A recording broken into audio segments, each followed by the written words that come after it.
नमस्कार। प्राइम समाचारमा स्वागत छ। म दृष्टिवाणी धिताल। म रितासमा मुखिया। सुरु गरौं अहिलेसम्मका प्रमुख समाचारबाट।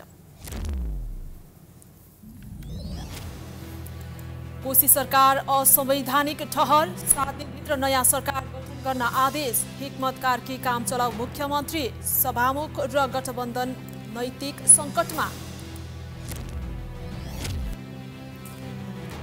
ठूला काण्डको अनुसन्धानले मूर्त रूप नपाउँदा गृहमन्त्री नारायण काजी श्रेष्ठ घेराबन्दीमा। आफ्नै पार्टीका नेताले दिएनन् साथ, राजीनामालाई बटम लाइन बनाउँदै प्रतिपक्षी। चिकित्सा शिक्षा आयोग र सिटिभिटी बीचको विवाद उत्कर्षमा। विद्यार्थी भर्ना अघि बढाए, संस्था खारिज गर्ने आयोगको चेतावनी। अदालत जाने सिटिभिटीको तयारी। नाइजरमा भएको सैनिक विद्रोहलाई लिएर विश्व समुदायको आपत्ति। लोकतन्त्र जोगाउने हिरासतमा रहेका राष्ट्रपतिको प्रतिबद्धता। कर्फ्यू आदेशले देशभर सन्नाटा। र चीनको होङचाउमा आगामी सेप्टेम्बर 23 देखि 29 सम्म हुने एसियाली खेलकुदका लागि नेपालको तयारी तीव्र।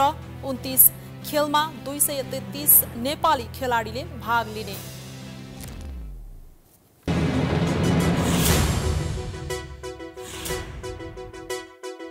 अब प्राइम समाचार विस्तारमा। सर्वोच्च अदालतले कोशी सरकारको मुख्यमन्त्रीमा उद्धव थापाको नियुक्ति बदर गरिदिएको छ। आदेशमा 17 गतेभित्र नयाँ सरकार गठन गर्न 2 वा 2 भन्दा बढी दलको सरकार बनाउन भनिएको छ।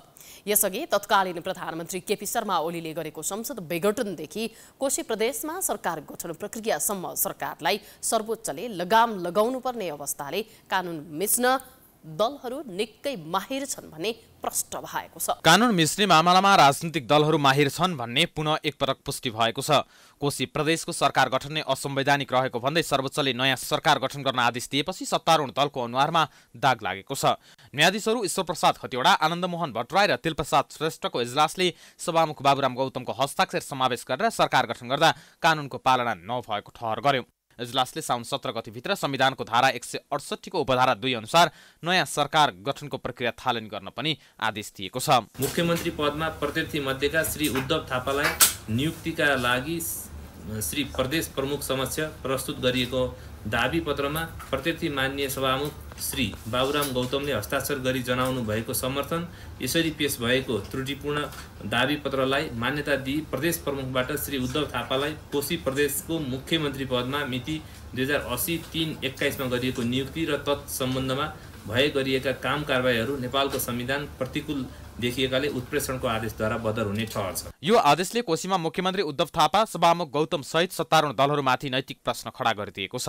त्यसो नेपालका राजनीतिक दलहरूमा नैतिकताको प्रश्न उठाउनु नै बेकार हुन्छ भन्ने यसअघिका गतिविधिले पनि पुष्टि हुन्छ। यसअघि तत्कालीन प्रधानमन्त्री केपी शर्मा ओलीले एकै कार्यकालमा 2 पटक संसद विघटन गरेका थिए। अदालतले असंवैधानिक भन्दै अंकुश लगाउँदा लगाउँदै अल्पमतमा परेपछि पद बचाउनका लागि ओलीले पटक पटक संसद विघटन गरेका थिए। अन्तिममा सर्वोच्चको परमादेशबाट प्रधानमन्त्री पद नै गुमाएका उनले त्यसपछि पनि आफ्नो कदम संवैधानिक रहेको भन्दै सर्वोच्चमाथि नै भाडस पोख्दै आएका छन्। संसदले दुनियाँमा कुनै सरकार बनाउने र परिवर्तन गर्ने गर्दैन। संसदको काम हो, जनप्रतिनिधिहरूको काम हो। अदालतले गर्दैन त्यो। तर नेपालमा एकपल्ट एकजनाले भनेका थिए गोरु ब्याउँदैन भन्थे नेपालको सर्वोच्च अदालतमा ब्यायो। एकजनाले उहिले भनेका थिए 52 सालमा। अहिले गोरु ब्यायो मात्रै होइन, 5 वटा पाठा पायो।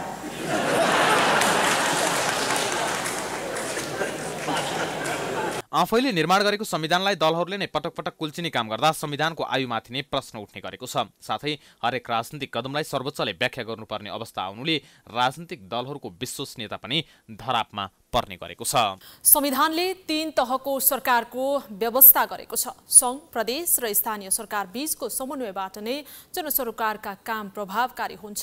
तर सङ्घीय सरकारले आवश्यक कानुन नबनाइदिँदा प्रदेशको अवस्था कमजोर बन्दै गएको मुख्यमन्त्रीहरूले बताउने गरेका छन्। प्रदेशले जनता र देशप्रति सङ्घीयताको भावना अनुसार नतिजा नदिनुमा केन्द्रीय सरकार नै जिम्मेवार रहेको आरोप लाग्दै गरेको छ। 2072 सालमा नयाँ संविधान जारी भएपछि मुलुक संघीय संरचनामा गएको हो। तर संघीय सरकारले संहिता कार्यान्वयनका लागि सिनको समेत नभाँचेको प्रदेश सरकारले आरोप लगाउँदै आएका छन्। संविधानको धारा 234ले सङ्घ प्रदेश तथा स्थानीय तहको समस्या समाधान गर्न तथा विवाद मिलाउन अन्तर्प्रदेश परिषदको व्यवस्था गरेको छ। तर अन्तर्प्रदेश परिषदको बैठक बस्ने अवस्था समेत छैन। संघीय सरकारले प्रदेशलाई सुचारू गर्ने कर्मचारी समायोजन विधेयक, नेपाल प्रहरीको समायोजन विधेयक लगायत दर्जन विधेयक तर्जुमा गरिदिएको छैन। नेपालको संघीय संरचनाको नेतृत्वले सही किसिमले काम नगरिदिँदा र प्रदेश पनि सङ्घप्रति आश्रित बन्न खोज्दा प्रदेश कमजोर बन्दै गएको छ। नेपालको संघीय संरचनाको राजनीतिक नेतृत्व, प्रशासनिक नेतृत्व लगायतका सबै तहका चाहिँ माथिल्लो संघीय संरचनाका सबै सेक्टरल नेतृत्वहरू चाहिँ संहिताको पक्षमा सही ढङ्गले काम गर्न सकेको देखिँदैन। प्रदेशहरूले पनि सबै कुरामा सङ्घप्रति नै डिपेन्ड हुने जुन प्रचलन भयो त्यसले गर्दा पनि प्रदेशहरू कमजोर भए। सङ्घीय ऐन नबनिकन कतिपय कुराहरू निम्तारा नहुने कारणले पनि यो समस्या भएको छ र मूलभूत रूपमा नेपालको संघीयताको जुन रिजल्ट हुनुपर्थ्यो त्यो रिजल्ट दिन सक्ने कुरामा चाहिँ केन्द्रीय सत्ता जिम्मेवार छ। राजनीतिक भागबण्डा तथा आन्तरिक खिचतानीले थिलो भएका प्रदेश सरकारहरूले जनभावना अनुसार काम गर्न सकेका छैनन्। कोशी सरकारमाथि नै संवैधानिक प्रश्न उठेपछि यो मुद्दा सर्वोच्च अदालतसम्म पुग्यो। उता लुम्बिनी र सुदूरपश्चिम सरकारले पनि खिचतानीकै कारण पूर्णता पाउन सकेका छैनन्। सङ्घलाई आवश्यक कानुन निर्माण गर्न दबाब दिएर सुचारू हुनुपर्नेमा राजनीतिक नेतृत्वको खिचतानी र भागभण्डाकै वरपर प्रदेश सरकारहरू पनि चक्कर लगाइरहेका छन्, जसका कारण प्रदेशको विकासमा प्रतिकूल असर परेको छ। जनताले खोजे चाहिँ झापाको जनताले पनि कर्णालीको विकास चाहन्छ नि त। कर्णालीको गरिबीप्रतिको उनीहरूको पनि सहानुभूति छ नि भाइ। त्यहाँका जनताहरूको शरीरमा लगाएका लुगा हेरेका छन्, पेटभरि खाना पाएको छैन, अस्पताल छैन, स्कुल छैन, अँध्यारो अब युगदेखि चाहिँ अन्धकारमा बसेर आएका छन्। बत्ती के हो भन्ने कुरा त्यहाँका जनतालाई थाहा छैन, गाडी कस्तो हुन्छ भन्ने त्यहाँका जनताले देखेका छैनन्। त्यो भावना त झापाका जनतासँग जोडिएको छ नि, त्यो भावना त नुवाकोटको जनतासँग जोडिएको छ नि, त्यो भावना त गोर्खा जनतासँग जोडिएको छ नि, त्यो भावना त डडेलधुराको जनतासँग जोडिएको छ नि। सर्वसहमतिको आधारमा तपाईँको विकास र समृद्धिको एउटा एजेन्डा बनाएर कार्यान्वयनमा जाने कुरा हो। संहितालाई कार्यान्वयन गर्न कतिपय व्यवस्थापकीय र कानुनी प्रावधान निर्माण गर्न बाँकी नै रहेका छन्। विकास निर्माणलाई तीव्रता दिन र संहिता कार्यान्वयन गर्न संघीय सरकार गम्भीर नभएको आवाज पनि उठेको छ। प्रदेशले पनि प्रभावकारी काम गर्न नसकेको भन्दै आलोचना हुने गरेको छ, जसको परिणामस्वरूप संघीय प्रणालीकै बारेमा प्रश्न उठ्न थालेको छ। भिआइपी र उच्च स्तरीय व्यक्तिहरू नै मुछिएको फाइल खोलेर चर्चामा आएका उपप्रधान तथा गृहमन्त्री नारायण काजी श्रेष्ठ सरकार, सदन, सडक र सङ्गठनबाटै घेराबन्दीमा परेका छन्। आम नागरिकले महसुस गर्ने गरी काममा सक्रिय रहेका श्रेष्ठका पछिल्लो समय आफ्नै वरपरबाट असुरक्षित बन्दै आएको छ। खोलिएका फाइलहरू र गरेका कामहरू नै सुस्ता हुँदा श्रेष्ठले स्टन्टबाजी मात्रै गरेका त होइनन् भन्ने प्रश्न पनि उठ्न थालेको छ। नक्कली भुटानी शरणार्थी प्रकरणदेखि ललिता निवास काण्डका फाइलहरू खोलेपछि एकाएक चर्चामा आएका उपप्रधान तथा गृहमन्त्री नारायण काजी श्रेष्ठ पछिल्लो समय घेराबन्दीमा परेका छन्। आम नागरिकले महसुस हुने गरी काम गर्दै भ्रष्टाचारीहरूलाई जेल कोस्ने काम गरिरहेको गृहमन्त्री श्रेष्ठ आफ्नै वरपरबाट असुरक्षित बन्दै आएका छन्। श्रेष्ठले खोलेका फाइलमा भिभिआइपीहरू समेत मुछिने क्रम जारी रहँदा उनीमाथि आफ्नै दलका केही नेता र विपक्षी दलहरू उनलाई नै गिज्याउन लागि परेका छन्। नक्कली भुटानी शरणार्थी प्रकरणदेखि ललिता निवास काण्डका फाइल खोलेर भ्रष्टाचार विरोधी गतिविधिलाई रोक्ने अडान लिएका गृहमन्त्री श्रेष्ठ सधैँ विपक्षी दलको आलोचनामा पर्दै आएका छन्। प्रमुख प्रतिपक्षी दलले भ्रष्टाचारीलाई कारबाही हुन्छ भनेर विश्वास गर्न नसकिने भन्दै श्रेष्ठको गतिविधिलाई स्टन्टबाजीकै संख्या दिँदै आएको छ। भ्रष्टाचारीको फाइल खोलेर वाहवाही र विपक्षीको घेराबन्दीमा पर्दै आएका गृहमन्त्री श्रेष्ठ मिटर ब्याज सम्बन्धी अध्यादेशमा देखिएको भ्रमले मिटरब्याजी पीडितको पक्षमा काम गर्दा गर्दै पनि उनी पीडितकै घेराबन्दीमा परेका छन्। मिटरब्याजी पीडितलाई न्याय दिन सक्रिय भएर अध्यादेश नै पास भइसकेपछि पनि पीडितहरूले उनीमाथि बारम्बार औँला उठाइरहेका छन्।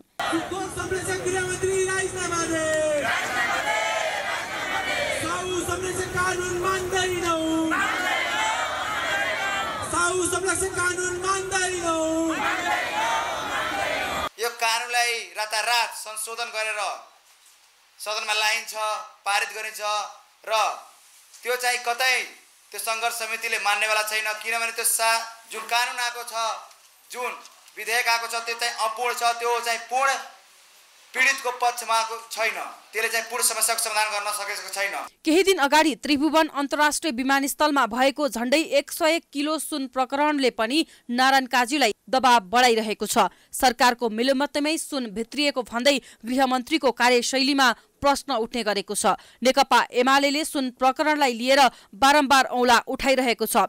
कम्बोडियाबाट फर्किएसँगै विमानस्थलबाटै गृहमन्त्रीमाथि खनिएका एमाले अध्यक्ष केपी शर्मा ओलीले यसलाई निरन्तरता दिएका छन्। सुन तस्करीमा गृहमन्त्रीले अरूलाई दोष दिएर उम्कन खोजेको आरोप लगाउँदै एमाले सानोतिनो संलग्नताबाट यति ठूलो तस्करी सम्भव नभएको आरोप लगाइरहेको छ। गृहमन्त्रीको क्रियाकलाप गैर जिम्मेवार, आफू गृहमन्त्री भएर यसको भए पनि उसको भए पनि यस्ता खालका चाहिँ गैर जिम्मेवार कुरा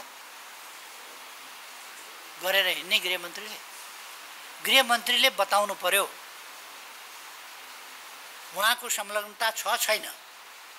यसमा सानोतिनो संलग्नताबाट त यो काम त भएको छैन होला। उहाँको चाहिँ संलग्नता छ कि छैन, छैन भने कसको संलग्नता छ, को छ यसमा? यतिकै कोर्टका गालामा काँक्राको बिहा टाँस्ने होइन।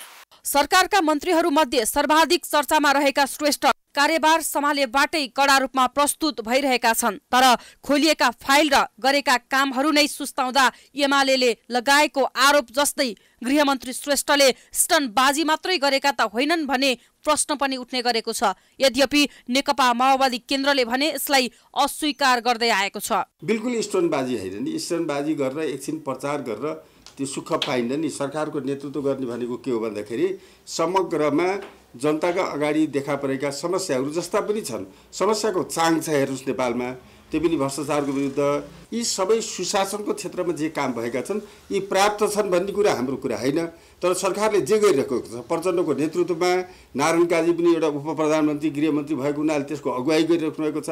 उहाँहरूको नेतृत्वमा जे काम भएको छ त्यो स्टनबाजीको निम्ति, एकछिनको प्रचारको निम्ति, एकछिनको वाहवाहीको निम्ति बिल्कुल होइन, देशका समस्या समाधान गर्नको निम्ति हो। मिटर ब्याज पीडितका समस्यालाई निर्मूल पार्नेदेखि ठूला प्रकरणका फाइल खोलेका गृहमन्त्री श्रेष्ठ अन्य प्रकरणको फाइल समेत खोल्दै जाने मनस्थितिमा छन्।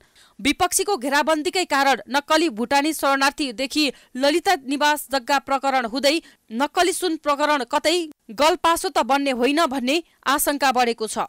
प्रतिपक्षी दलहरूले त गृहमन्त्रीकै साथ नपाई तस्करी सम्भव नभएको भन्दै उनको राजीनामा माग्दै आएका छन्। तर सत्तारूढ दलहरू र स्वयं माओवादी केन्द्रले पनि गृहमन्त्री श्रेष्ठको बचाउमा एक शब्द बोलेका छैनन्। सरकारले एकपछि अर्को गर्दै भ्रष्टाचारका फाइल खोल्दै जाँदा उपप्रधान तथा गृहमन्त्री नारायण काजी श्रेष्ठ भने चौतर्फी घेराबन्दीमा पर्दै गएका छन्। प्रतिपक्षी दलसँगै सत्तारूढ दलकै केही नेताहरूले त उनको राजीनामा नै माग्दै आएका छन्। विमानस्थलबाट तस्करीले ल्याएको सुन पक्राउ गरेपछि स्वयं गृहमन्त्रीको संलग्नता बिना सुन तस्कर सम्भव नभएको भन्दै प्रतिपक्षी दलहरूले उनको राजीनामा मागिरहेका छन्। गृहमन्त्री अब कुनै पनि दृष्टिकोणले गृहमन्त्रीको कुर्सीमा बस्न उहाँ योग्य हुनुहुन्न, लायक हुनुहुन्न भन्ने कुरा हामीले यहाँ राख्न चाहन्छौँ।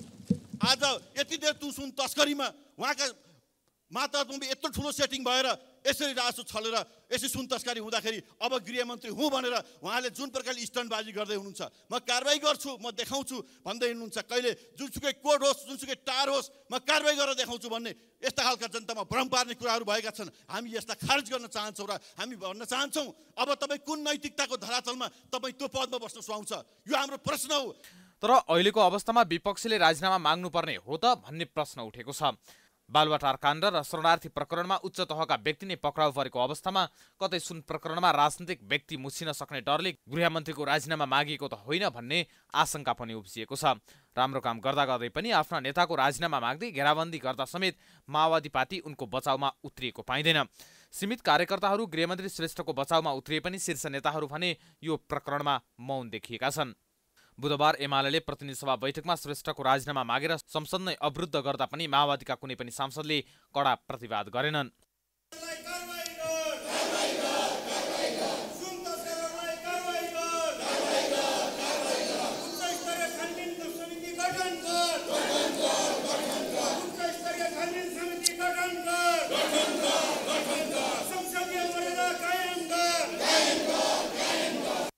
त्यसो त नारायण काजी श्रेष्ठको माओवादी केन्द्रमा अध्यक्ष पुष्पकमल दाहाल प्रचण्ड बाहेक अन्य नेतासँग उति साह्रो राम्रो सम्बन्ध छैन। जनयुद्ध अवधिभर युद्धको विरोध गरेर पार्टी शान्ति प्रक्रियामा आएपछि मात्र अवसर खोज्दै पार्टी एकता गरेको आरोप दोस्रो तहका नेताहरूले उनीमाथि लगाउँदै आएका छन्। यसै प्रसङ्गमा तत्कालीन माओवादी केन्द्रका उपाध्यक्ष डाक्टर बाबुराम भट्टराईले त उनलाई जसखेलाबाट प्रवेश गरेर हिरो बन्न खोजेको भन्दै पटक पटक आलोचना गर्ने गरेका थिए। साथै माओवादीकै दोस्रो तहका नेताहरूले पनि उनलाई पार्टीमा उपाध्यक्ष बनाएर भित्र्याएकोमै विरोध गर्दै आएका थिए। युद्ध नलडेको र एकपटक पनि निर्वाचन जित्न नसकेको भए पनि पटक पटक अवसर लिएको भन्दै उनलाई कर्के नजरले हेर्ने नेताहरू पनि पार्टीमा प्रशस्तै छन्। तर तेस्रो पटक उपप्रधानमन्त्री बनेका उनी श्रेष्ठले अहिले गृहमन्त्रीको रूपमा केही राम्रा कामहरू गरेर माओवादी केन्द्रको नाक बचाइदिएका छन्। तर यति नै बेला उनीमाथि चौतर्फी आलोचना हुँदा पनि उनको बचाउमा बोल्ने नेता कार्यकर्ता कोही छैनन्। श्रेष्ठ पहिलोपटक 2068 साउन 16 गते झलनाथ खनालको नेतृत्वमा गृहमन्त्री भएका थिए। त्यसको 1 महिनापछि भदौ 18 गते उनी डाक्टर बाबुराम भट्टराईको पालामा परराष्ट्र मन्त्री बनेका थिए। अहिले प्रचण्ड सरकारमा पुस 11 गते भौतिक पूर्वाधार तथा यातायात व्यवस्था मन्त्री बनेका उनी हाल गृहमन्त्री छन्। उपप्रधानसहित विभिन्न मन्त्रालयको नेतृत्व सम्हालेका उनी आफ्नो कार्यकालमा विवादरहित रहँदै आएका छन्। पछिल्लो समय कामकै कारण चर्चा र विरोधको केन्द्रमा रहेका उनी भ्रष्टाचार र व्यथिति विरुद्ध आफ्नो अभियानलाई निरन्तरता दिने दाबी गर्दै आएका छन्। मलाई यो भ्रष्टाचारको कुरा वा अपराधका कुनै घटनाका सन्दर्भमा अनुसन्धान गर्दाखेरि कुनै कोड, कुनै तार, कुनै पार्टी मलाई मतलब छैन। राज्यले त्यसरी हेर्दैन, यति बुझ्यो। हुन पनि देशमा भ्रष्टाचार र व्यथिति चरम छ, जसका कारण देशका सबै सूचकाङ्क उदो गतिमा छ भने अन्तर्राष्ट्रिय स्तरमा नेपालको छवि गिर्दो छ। यस्तो अवस्थामा व्यक्तिगत नाफा नोक्सान, परिवार, पार्टी तथा नेता कार्यकर्ता नभनी देशको हितलाई केन्द्रमा राखेर काम गर्ने व्यक्तिको खोजी राष्ट्रले गरेको छ। के उपप्रधान तथा गृहमन्त्री नारायण काजी श्रेष्ठले त्यो हिम्मत राख्लान्? चौतर्फी घेराबन्दीको बावजुद खोलिएका भ्रष्टाचारको मुद्दामा जरैदेखि अनुसन्धान होला त? अन्य भ्रष्टाचारका फाइलहरू खुल्दै जालान् त भन्ने प्रश्न अहम बन्दै गएको छ। अर्थमन्त्री डाक्टर प्रकाश शरण महतले सुन प्रकरणमा अनुसन्धान समितिलाई स्वतन्त्र रूपमा छानबिन गर्न राज्यले सम्पूर्ण हिसाबले सहयोग गर्ने बताएका छन्। त्रिभुवन अन्तर्राष्ट्रिय विमानस्थलको निरीक्षण गर्दै अर्थमन्त्री महतले सुन प्रकरणपछि केही कर्मचारीलाई निलम्बन गरिसकिएको भन्दै अनुसन्धान समितिलाई स्वतन्त्र रूपमा काम गर्न दिने र राज्यले सहयोग गर्ने बताए। उनले सुन प्रकरणमा मेसिन वा मानवीय कमजोरी हो भन्ने छानबिन समितिले पत्ता लगाउने बताए। मन्त्री महतले भन्सार कार्यालयमा अनधिकृत व्यक्ति प्रवेशमा रोक लगाउन निर्देशन दिएको जानकारी समेत दिए। अपराध गर्ने व्यक्तिहरूले नयाँ नयाँ प्रविधिहरू प्रयोग गर्न सक्ने भएकाले भन्सारमा रहेका प्रविधिहरूलाई पनि समयानुकूल परिवर्तन गर्दै लैजानुपर्ने उनको भनाइ थियो। तस्करी गर्ने मनसाय भएका व्यक्तिहरूले नयाँ नयाँ प्रविधिको प्रयोग गरिराखेका हुन्छ। त्यसकारण हामीले हाम्रो प्रविधिलाई पनि त्यही अनुसार चाहिँ अपग्रेड गर्नुपर्छ। त्यसकारण चाहिँ हाम्रो भन्सारलाई छलेर उनीहरूले त्यहाँ डिटेक्ट नै पत्तै लाउन नसक्ने हिसाबले चाहिँ फुत्किन नपाऊ, कुन चाहिँ अनयुजुअल मुभमेन्ट भइराखेको छ हैन, ती कुराहरूलाई पनि हाम्रो जुन अनुसन्धानमा जोडिएका साथीहरूले चाहिँ त्यसबारेमा पनि निगरानी गरिराख्नुपर्छ। अर्थमन्त्री महतले विमानस्थलको आगमन, प्रस्थान र भन्सार क्षेत्रको अवस्थाबारे निरीक्षण गरेका हुन्। सुन प्रकरणपछि उपप्रधान एवं गृहमन्त्री नारायण काजी श्रेष्ठले पनि भन्सार क्षेत्रको निरीक्षण गरेका थिए। केही दिन अघि विमानस्थलको भन्सारबाट जाँच पास भएको वस्तुमा सुन भएको पाइएपछि राजस्व अनुसन्धान विभागले बरामद गरेको थियो। प्राइम समाचार जारी छ, हामी विश्रामपछि आउँछौँ।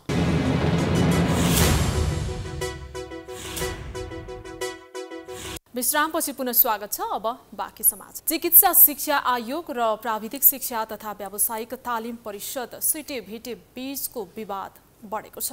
नवीकरण र सिट निर्धारण नभएका स्वास्थ्य शिक्षण संस्थामा विद्यार्थी भर्ना नगर्न र अवज्ञा गरे संस्था खारिजीसम्म जाने आयोगको निर्णय र त्यसपछि अदालत जाने सिटिभिटीको निष्कर्षले दुई सरकारी निकायबीचको द्वन्द्व सतहमा आएको छ। चिकित्सा शिक्षा आयोग र सिटिभिटी बीचको द्वन्द्व यति बेला चरम उत्कर्षमा पुगेको छ। दुई सरकारी निकाय बीचमै यसरी द्वन्द्व चर्किँदा मेडिकल शिक्षाको डिप्लोमा तहमा भर्नाको तयारीमा रहेका विद्यार्थी भने समस्यामा परेका छन्। चिकित्सा शिक्षा आयोगले सम्बन्धन सिफारिस नभएका, आयोगबाट सिट संख्या निर्धारण नभएका शिक्षण संस्थाहरूमा चिकित्सा शिक्षाको पठन पाठनका लागि विद्यार्थी भर्ना भएमा ती विद्यार्थीहरूको उपाधि स्वास्थ्य व्यवसायी परिषद लगायत सम्बन्धित विषयगत काउन्सिलमा दर्ता समेत नहुने हुँदा यसप्रति सजग रहन आग्रह गर्दै आएको छ। आयोगले चिकित्सा शिक्षा ऐनमा व्यवस्था भए अनुसार नै परिषद अगाडि बढ्नुपर्ने बताउँदै आएको छ। जुन नियमित रूपमा भएका छैनन् त्यसलाई नियमन निकायको हैसियतले त्यसलाई नियमित गराउनुहोस् भनेर चिकित्सा शिक्षा आयोगले अनुरोध गरेर सिटिभीलाई पत्र पठाएको थियो। तर त्यसको पत्रको जवाफमा हामी छुट्टै ऐनबाट स्थापित संस्था हो चिकित्सा शिक्षा आयोग अथवा राष्ट्रिय चिकित्सा शिक्षा ऐनको हैसियत बराबरै हाम्रो ऐन पनि भएको हुनाले मान्न जरुरी छैन र ऐनको अनुसार हामीले काम गरेको हुनाले अर्को ऐनमा काम गर्ने निकायले प्रश्न पनि उठाउनु हुँदैन भन्ने खालको कुराहरू पनि जवाफमा आइसकेपछि आयोगले त्यसलाई प्रष्ट पार्न जरुरी भएको हुनाले ऐनमा भएका व्यवस्थाहरू उल्लेख गरिकन सूचना प्रकाशित गरिएको हो। सिटिभिटीले राष्ट्रिय चिकित्सा शिक्षा ऐन विपरीत कलेजहरूको सिट निर्धारणदेखि भर्ना प्रक्रिया अगाडि बढाएको भन्दै आयोगले यस अगाडि नै कानुन अनुसार काम गर्न पत्र पठाएको थियो। यता सिटिभिटीले आयोगको पत्रमा जवाब फर्काउँदै आयोगको निर्देशन पालना गर्न नपर्ने जवाब फर्काइसकेको छ। सिटिभिटीले आफ्नै ऐन अनुसार भर्ना खुलाएको दावी गरेको छ। सिटिभिटीका उपाध्यक्ष खगेन्द्र प्रसाद अधिकारीले भने चिकित्सा शिक्षा आयोगले आफूहरूलाई अनावश्यक हस्तक्षेप गरेको आरोप लगाए। आयोगको यस्तै हस्तक्षेप रहिरहे आफ्नो क्षेत्राधिकार खोज्न अदालतसम्म जाने चेतावनी उनीहरूले दिएका छन्। ऐन यो दफा सबै कोड गरेर हामीसँग भएका ऐन, हामीसँग भएका नियमावली, हाम्रा आफ्ना ऐन सबैलाई कोड गरेर जे अधिकार छ त्यसको आधारमा हामीले उहाँलाई प्रत्युत्तर दियौँ। त्यस पछाडि हामीले दिएको प्रत्युत्तरलाई फेरि प्रतिवाद गर्दै ऐनमा नभएको कुराको प्रत्युत्तर दिने यस्तो पनि हुन्छ भनेर उहाँहरू फेरि अर्को सार्वजनिक विज्ञप्ति उहाँले जारी गर्नुभयो। विज्ञप्ति जारी गरेपछि अत्यधिक अभिभावक र विद्यार्थीहरू शिक्षालयहरू अन्यलमा परे। हामीले पनि कानुनी उपचारको लागि अदालतमा गएर ल अब हाम्रो अधिकार कति हो, उहाँहरूको अधिकार कति हो, हामीले के गर्न मिल्छ, उहाँहरूले के गर्न मिल्छ, यसलाई चाहिँ नि छिनोफानो गरिदिनुहोस् भनेर अन्तिममा केही भएन भने हामीले अदालतमा गएर अधिकारको लागि हामीले माग गर्नुपर्ने, आह्वान गर्नुपर्ने, हाम्रो कुराहरूलाई त्यहाँ लगेर प्रकट गर्नुपर्ने हुनसक्छ। सिटिभिटीले पहुँचका आधारमा मापदण्ड नै नपुगेका शिक्षण संस्थालाई सम्बन्धन बाँड्दै आएको आरोप छ। 65 आङ्गिक, 53 साझेदारी, 429 निजी र 636 सामुदायिक विद्यालयमा सिटिभिटीको प्राविधिक धारको डिप्लोमा र प्री डिप्लोमा तहको पठन पाठन हुन्छ। तर ती शिक्षण संस्थामा तोकिएको सिट संख्या मध्ये 48% विद्यार्थी भर्ना हुने गरेका छन्। अहिले मेडिकल शिक्षाको भर्ना र सिट निर्धारणका विषयमा आयोगले आयोगको अनुमति बिना भर्ना गरी पठन पाठन गरे पेशागत परिषदबाट उपलब्ध गराइने लाइसेन्सबाट वञ्चित गरिने चेतावनी दिएको छ भने परिषदले विद्यार्थीलाई विचलित नहुन आग्रह गर्दै आएको छ। यसरी दुई सरकारी निकाय क्षेत्राधिकार विवादमा अल्झिँदा स्वास्थ्य शिक्षा पढ्ने विद्यार्थी भने अन्योलमा परेका छन्। यो अन्योल त हटाउन स्वास्थ्य मन्त्रालयले नै सहजीकरण गर्न आवश्यक देखिन्छ। 200 करोड लगानीमा निर्माण भएको स्काई वकले लुट मच्चाइरहेको छ। टावर निर्माण सुरु भएदेखि नै प्रभावकारी रूपमा समन्वय नभएको काठमाडौँ महानगरपालिकाले जनाएको छ। टावरमा घुम्न आउने सर्वसाधारणले पनि लुट्नकै लागि टावर सञ्चालन गरिएको आरोप लगाएका छन्। नीति नियम अनुरूप नरहेको यस टावरलाई मेयर बालेन्द्र शाह नेतृत्वको टोलीले छिट्टै अनुगमन समेत गर्दैछ।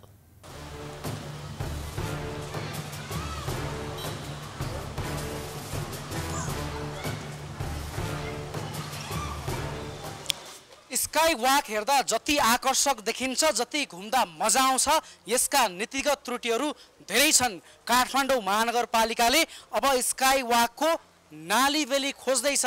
यहाँ अनुमतिका कुरा, पार्किङ शुल्कका कुरा, विभिन्न अनुगमनका कुरा, महानगरसँग हुनुपर्ने सम्झौताका कुरा, समन्वयका कुरा, धेरै विषयहरूमा समस्या छन्। अब काठमाडौँ महानगरपालिकाले यसलाई समग्र रूपमा अनुगमन गर्न गइरहेको छ र यहाँका भित्री तथ्यहरू खोतल्न गइरहेको छ। वन्डर्स नेपाल कम्पनीद्वारा करिब 13.5 रोपनी जग्गामा निर्माण गरिएको यो आलिशान 22 तले टावर अवैध रहेको काठमाडौँ महानगरपालिकाले जनाएको छ। 30 मिनट टावरमा अवलोकन गरिएको 1000 रुपैयाँ लिने यस टावरमा धेरैको लगानी भएको बुझिएको छ। यद्यपि यस स्काई वाक टावरका अध्यक्ष आकर्षण पोखरेल रहेका छन्। उनले स्काई वाक टावर निर्माण थालनी गरेदेखि नै महानगरसँग प्रभावकारी रूपमा समन्वय नगरेको महानगरपालिकाले जनाएको छ। नीति नियम विपरीत रहेको सम्भावना देखिएपछि काठमाडौँ महानगरपालिकाका प्रमुख बालेन्द्र शाह सहितको टोलीले केही दिनमा नै स्काई वाकको अनुगमन गर्दैछ। अब स्काई वाकको विषयमा अलि गहिरो ढङ्गबाट त्यसलाई अध्ययन गर्नुपर्छ।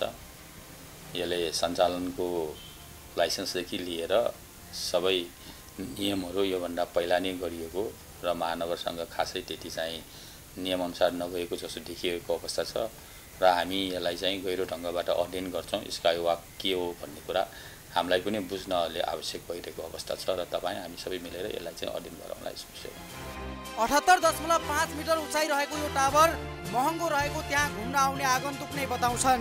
बिना कुनै आकर्षण पैसा असुल गर्ने, अझ भन्नुपर्दा लुट्नकै लागि निर्माण गरिएको सर्वसाधारणको गुनासो छ।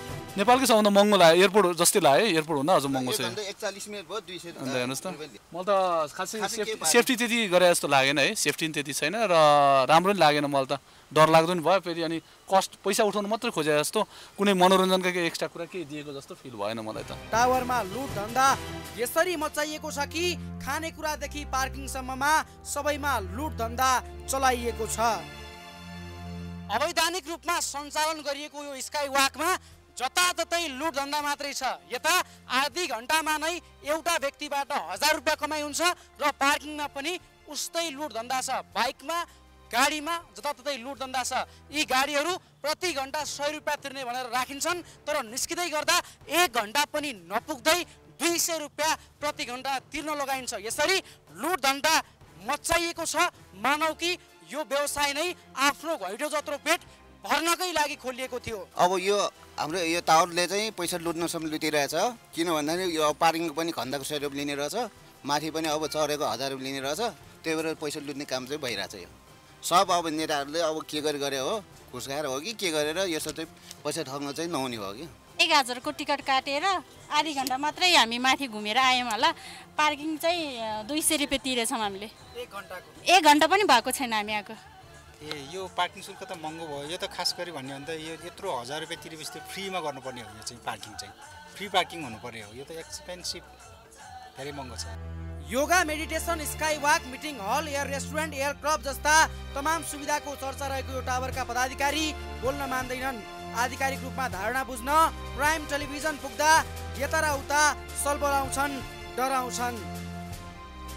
22 तले यो स्काई वाकका लागि यहाँका सरकारवाला पदाधिकारी बस्नको लागि यत्रो भवन बनाइएको छ र यहाँ कोट प्यान्ट लगाएर बसेका धेरै व्यक्ति छन्। तर हामी यहाँ आधिकारिक रूपमा जानकारी लिनको लागि विगत 3-4 पटक आइसकेका छौँ, तर बोल्न कोही पनि मान्दैनन्। देख्न सक्नुहुन्छ यत्रो भवन छ यहाँ अफिसका लागि, यत्रो मान्छेहरू राखेको छ, तर कोही पनि बोल्न खोज्दैनन्। यसैले नै यो कति वैधानिक छ, कति अवैधानिक छ भन्ने कुरालाई स्पष्ट पार्छ, छरपष्ट पार्छ।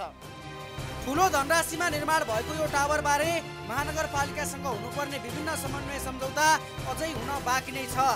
सानातिना व्यवसायीलाई दिउँसै तारा देखाइदिने मेयर बालेनले ठुला घरनालाई के गर्छन् त्यो भने हेर्न बाँकी नै छ। यस्ता व्यावसायिक भवनहरू निर्माण हुनुपर्छ, यस्ता टावरहरू निर्माण हुनुपर्छ। यसमा हाम्रो गलत ध्येय कदापि छैन। यसले पर्यटकहरूलाई आकर्षण दिइरहेको छ, आकर्षित बनाइरहेको छ। तर यस्ता संरचना निर्माण हुँदै गर्दा नीतिको पालन गर्नुपर्छ, ऐनको पालन गर्नुपर्छ, जुन स्काई वाकले पालना गर्न सकिरहेको छैन।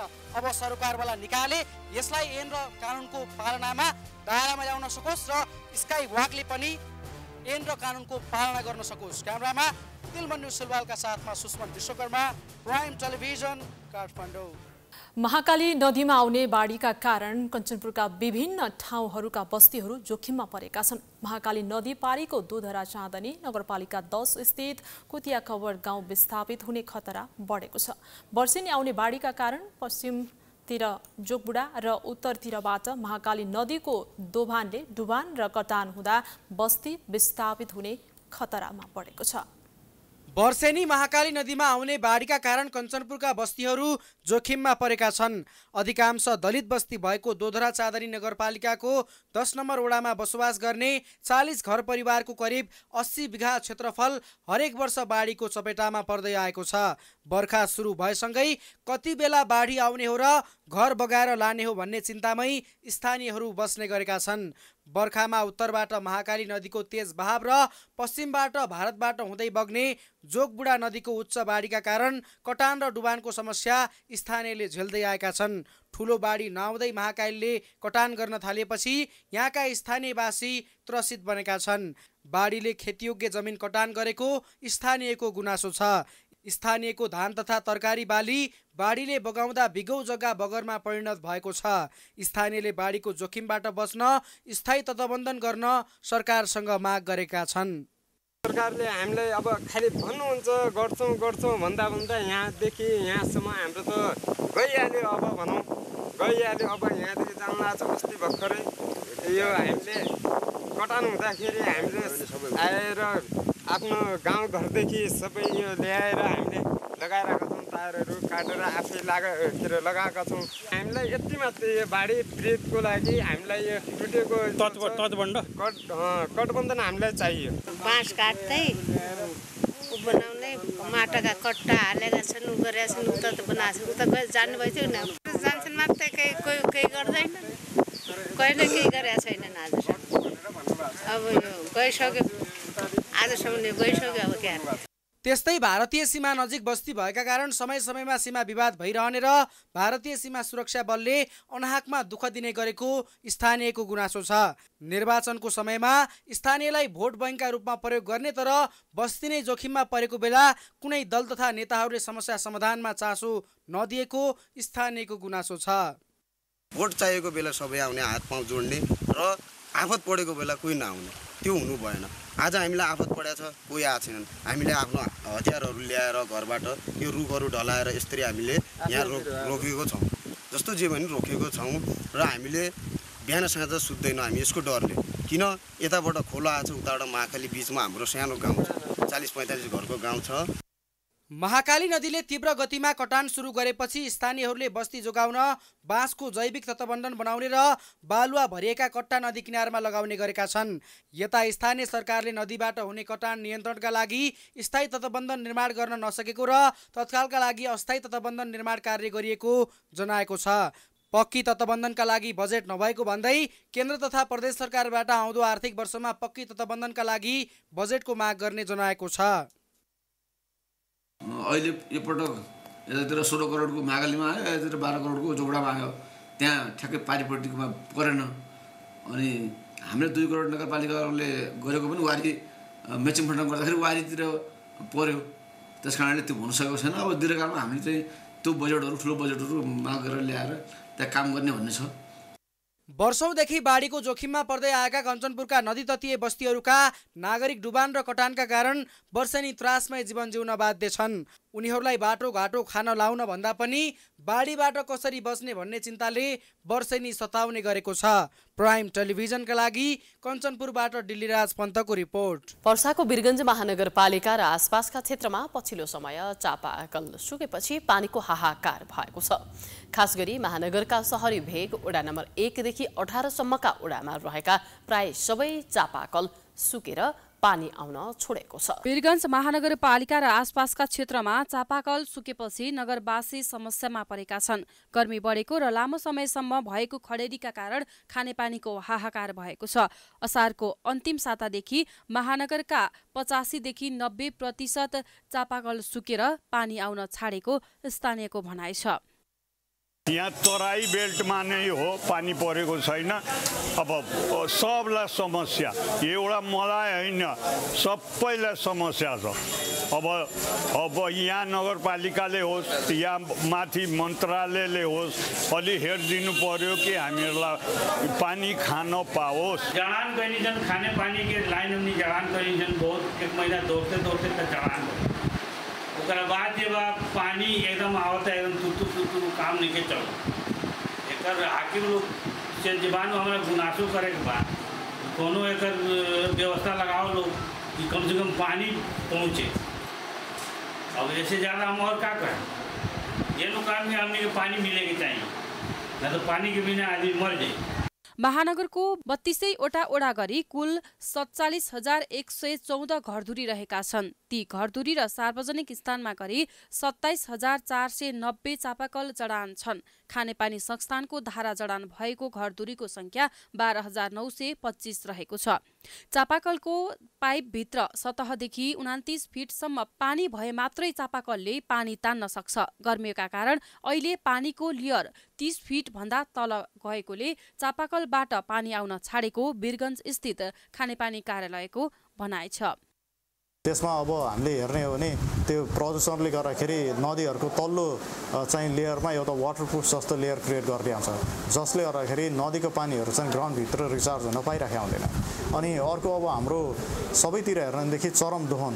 अहिले हामीले हरेक घरमा चाहिँ 2-3 चापाकलहरू राखिराखेका देखा छ र हरेक चापाकलमा मोटर लाएर पानी चाहिँ तानिराखेको देखा छ। यता वीरगञ्ज महानगरले खानेपानी समस्या समाधानका लागि योजना बनाई अगाडि बढेको दाबी गरेको छ। महानगरका मेयर सिंहले 4,000 धारा निशुल्क जडान गर्न आफूले गरेको प्रतिबद्धता कार्यान्वयनकै क्रममा रहेको बताएका छन्। अहिले संस्थानका धारा जडानका लागि वडा कार्यालय र संस्थानले लिइरहेको शुल्क आफूले घोषणा गरे अन्तर्गतको धाराका लागि नभएको बताए। पानी आएन भनेर चाहिँ प्राय सबै मान्छेहरूले डिप बोरिङ गराउने काम गरेका छन्। त्यसलाई तत्कालै हामीले रोकेका छौँ र बिना नगरपालिकाको अनुमति बिना कसैले त्यो कार्य गर्छन् त्यसलाई चाहिँ जुर्माना सहितको सजाय पनि पुग्ने हामीले चाहिँ आज सूचना नै जारी गरेका छौँ। यसको अलावा वीरगञ्ज महानगरपालिकाले वडाका विभिन्न स्थानहरूमा चाहिँ खानेपानी संस्थानसँग समन्वय गरिकन चाहिँ सार्वजनिक धारा वडाको 10-15 ठाउँमा प्रत्येक वडाको 10-15 ठाउँमा चाहिँ सार्वजनिक धारा तपाईँको चाहिँ जडान गर्ने कार्यको सुरुवात हामी गरिसकेको छ। तराई मधेसमा अहिले देखिएको पानीको अभावको मुख्य कारण नै बढ्दो वन विनाश र नदी खोलाको दहन भएको विज्ञको भनाइ छ। वीरगञ्ज मात्र नभई सर्लाही, महोत्तरी, धनुषा लगायतका जिल्लामा शहरी क्षेत्रमा अहिले पानीको समस्या देखिएको छ। तराईका जिल्लामा देखिएको खानेपानीको समस्या समाधानका लागि प्रदेशसहित सङ्घ सरकारले पनि दीर्घकालीन योजना बनाउन जरुरी छ। प्राइम टेलिभिजनका लागि वर्षाबाट जितेन्द्र शाहको रिपोर्ट। मुलुकी संहिता सम्बन्धी केही नेपाल ऐनलाई संशोधन गर्ने विधेयक 2080 राष्ट्रिय सभाबाट पारित भएको छ। राष्ट्रिय सभाको आज बसेको बैठकले मुलुकी संहिता सम्बन्धी केही नेपाल ऐनलाई संशोधन गर्ने विधेयकमाथि प्रतिनिधि सभाबाट भएको संशोधन स्वीकार सहित पुनः पारित गरिएको हो। सरकारले मिटर ब्याज सम्बन्धी समस्या सम्बोधन गर्न उक्त विधेयक ल्याएको हो। बैठकमा कानुन, न्याय तथा संसदीय मामिला मन्त्री धनराज गुरुङले उक्त विधेयक पारित गरियोस् भन्ने प्रस्ताव राखेका थिए। त्यसअघि आजै बसेको राष्ट्रिय सभाको पहिलो बैठकमा कानुन मन्त्री गुरुङले अनुचित लेनदेन मिटर ब्याज सम्बन्धी अध्यादेशको अवधि सकिएकाले पीडितको न्यायका लागि अर्को केही नेपाल ऐन संशोधनका रूपमा विधेयक ल्याउनु परेको बताएका छन्।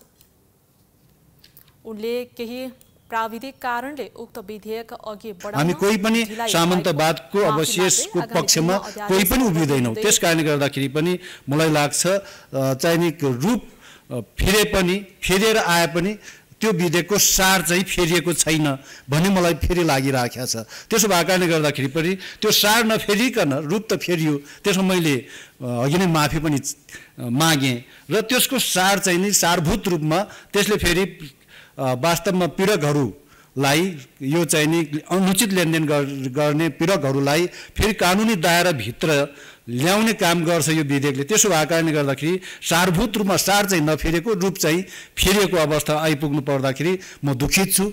मैले चाहिँ नि माफी पनि चाहन्छु। त्यस्तै बैठकमा सभाका अध्यक्ष गणेश प्रसाद तिमल सिन्हाले विधि निर्माणका प्रक्रियामा संविधान बमोजिमका प्रावधान र समयावधिको पालना गर्न ध्यानाकर्षण गराएका थिए। राष्ट्रिय सभाको अर्को बैठक साउन 18 गते बोलाइएको छ। नेपाल दूरसञ्चार प्राधिकरणले टेरामक्स प्रविधि जडान गर्न दूरसञ्चार सेवा प्रदायक कम्पनीलाई 7 दिने अल्टिमेटम दिएको छ।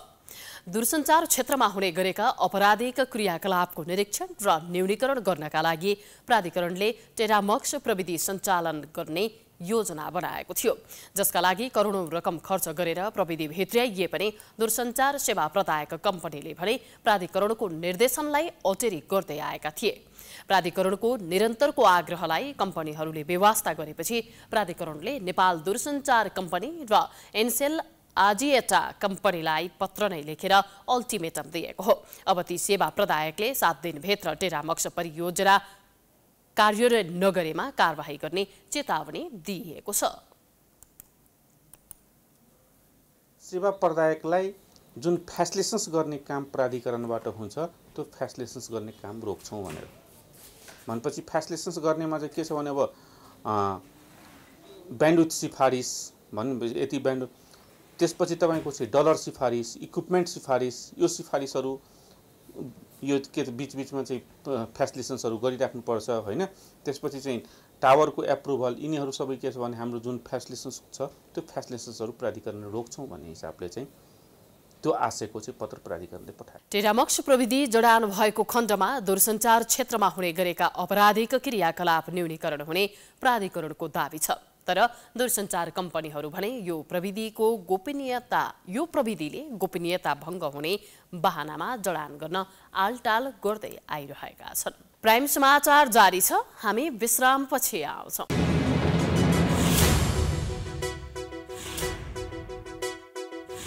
अब खेलकुद समाचार।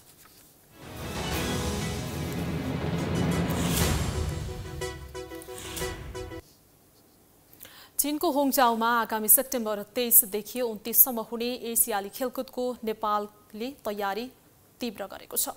29 खेलका लागि 233 नेपाली खेलाडी भाग लिने प्रतियोगितामा जित निकाल्न नेपालले आफ्नो तयारी तीव्र बनाएको छ। सन् 2022 सेप्टेम्बर 10 देखि 25 सम्म आयोजना हुने तय भएको एसियाली खेलकुद 1 वर्ष पछि हुँदैछ।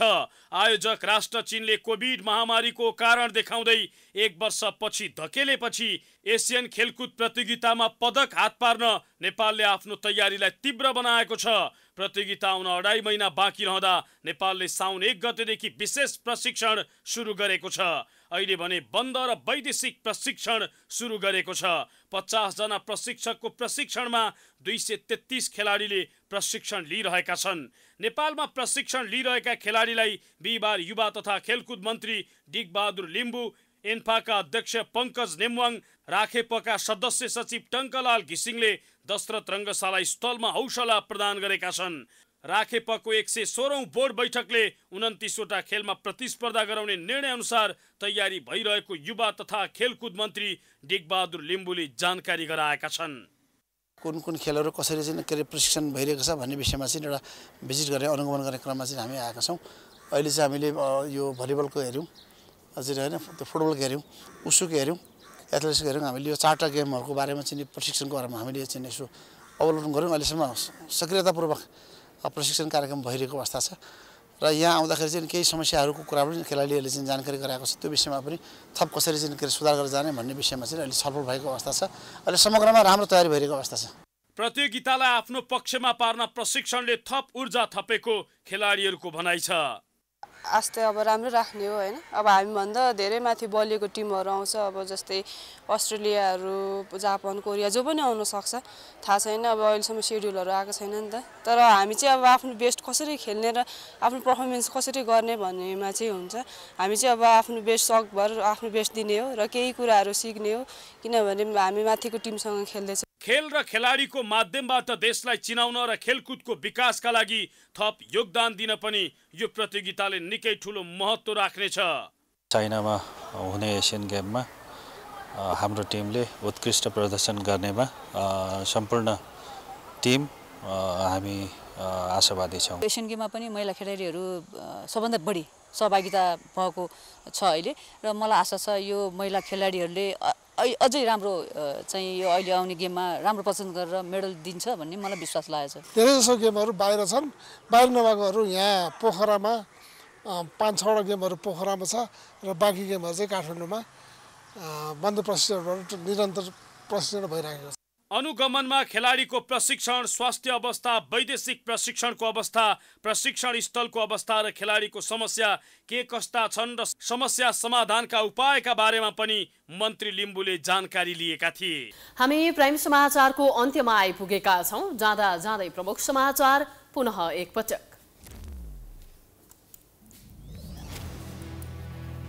कोशी सरकार असंवैधानिक चहर, 7 दिनभित्र नयाँ सरकार गठन गर्न आदेश, हिक्मत कार्की काम चलाऊ, मुख्यमन्त्री सभामुख र गठबन्धन नैतिक संकटमा। ठूला काण्डको अनुसन्धानले मूर्त रूप नपाउँदा गृहमन्त्री नारायण काजी घेराबन्दीमा, आफ्नै पार्टीका नेताले दिएनन् साथ, राजीनामालाई बटम लाइन बनाउँदै प्रतिपक्षी। चिकित्सा शिक्षा आयोग र सिटिभिटी बीचको विवाद उत्कर्षमा, विद्यार्थी भर्ना अघि बढाए सस्ता खारेज गर्ने आयोगको चेतावनी, अदालत जाने सिटिभिटीको तयारी। नाइजरमा भएको सैनिक विद्रोहलाई लिएर विश्व समुदायको आपत्ति, लोकतन्त्र जोगाउने हिरासतमा रहेका राष्ट्रपतिको प्रतिबद्धता, कर्फ्यू आदेशले देशभर सन्नाटा। र चीनको होङजाऊमा आगामी सेप्टेम्बर 23 देखि 29 सम्म हुने एसियाली खेलकुदका लागि नेपालको तयारी तीव्र, 29 खेलमा 233 नेपाली खेलाडीले भाग लिने। प्राइम समाचार अहिलेलाई सकियो। यसपछिको प्रस्तुति जनता जान्न चाहन्छन् ऋषि धमलाको साथमा। प्राइम टाइम्स टेलिभिजन हेर्दै गर्नुहोला। नमस्कार।